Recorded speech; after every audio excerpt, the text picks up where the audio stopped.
Hey, what's up, everybody? Nick Powell's here with our team of experts from 1851, Scott, Megan, Cassie, and Sean. This week we're talking about Buffalo Wings and Rings, which you should be reading their article right now. If you're not and you're finding this video somewhere around the interweb, go over to 1851franchise.com and you'll be able to read a lot more information on this great brand. So for this 8 special, this week's brand is Buffalo Wings and Rings.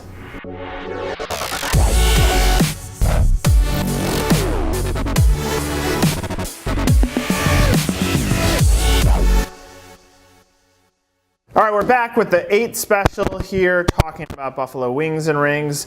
Sean, I'm going to go to you first. You've worked with this brand for the last few years. You being Cincinnati based, they're in your own backyard, being that Buffalo Wings and Rings is a Cincinnati based brand.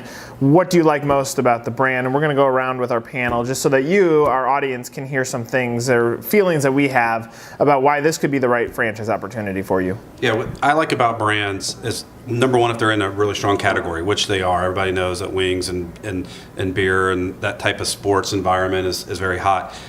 What I really like about Buffalo Wings or Rings is how they're positioned a little bit differently. So when you have a hot category and then you can differentiate yourself in that category, you're going to win. And so with their club level experience, taking it to a new level, better food, better environment, so it's much more welcoming to families. I think they really hit a really great stride there, and they're starting to see the growth, and I think you're going to see Buffalo Wings and Rings really kind of take off across the country because I think it's filling a need for many people.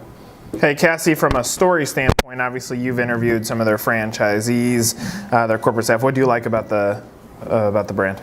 Going off of what Sean was saying about how they've created this really unique culture within their restaurants, that culture is also really evident among their system of franchisees.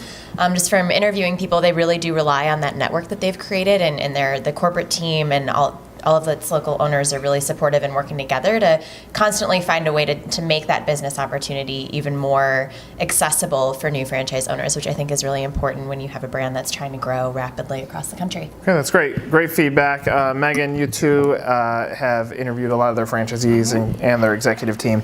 What are some of the highlights for you with their brand? It's certainly the level of franchisee satisfaction that's coming from everyone I've talked to. They were recently ranked by Franchise Business Review as one of the top opportunities to invest in, and that came from actual feedback from their franchisees. So it says a lot about how much they appreciate the brand, how much they see a future with the brand, and that they're being treated well, and that they see a lot of potential in what they're doing. I talked to Todd Fetter, who said that he didn't have an exit plan with this brand because he believed in it so strongly that he didn't imagine a time where he wouldn't want to be a part of it, which is huge. I think that says a lot about the respect that people have for it. That's great. And Scott?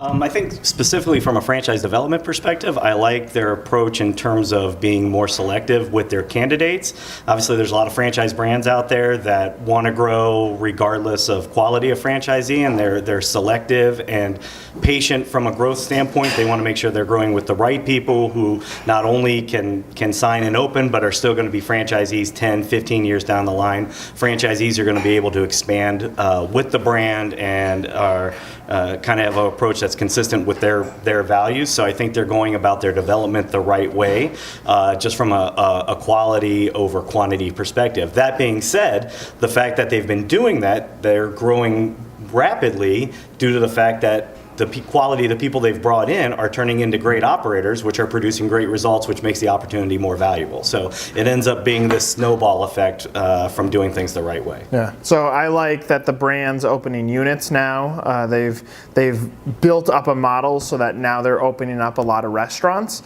I like the fact that it is for the novice franchise owner. You don't have to necessarily have years of restaurant experience, which technically goes against the grain, that you could be more of a business person within a really cool restaurant concept. I like the fact that some of these restaurants are opening in secondary markets where the franchisee gets to be the hero in the market because they own the family sports restaurant.